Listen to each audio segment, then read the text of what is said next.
Servus. Ich hätte gerne einen Blumenstrauß für meine Mutter in Geburtstag und tun Sie das bitte in eine Dutt einpacken. Wie bitte? Ich hätte gern einen Blumenstrauß für meine Mutter. Ja. Verstehen Sie mich nicht? Ach, vergessen Sie es einfach.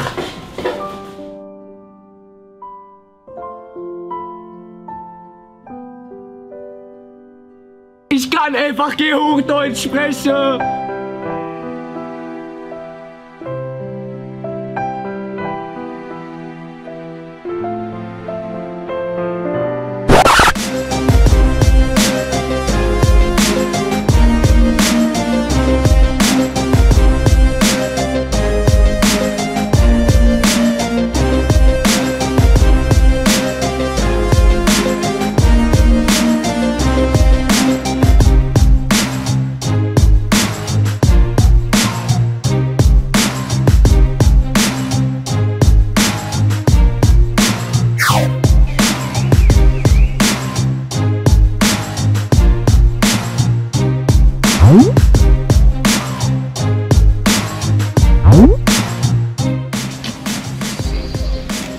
Da habe ich was für Sie.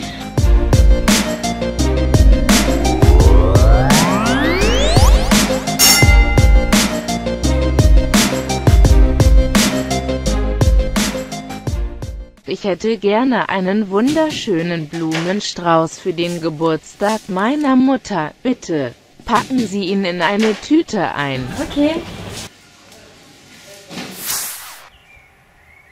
Ich bin sehr überzeugt von der Superpfälzisch-Disk, denn damit kann ich sogar mit meinem Dialekt ohne Probleme Hochdeutsch sprechen.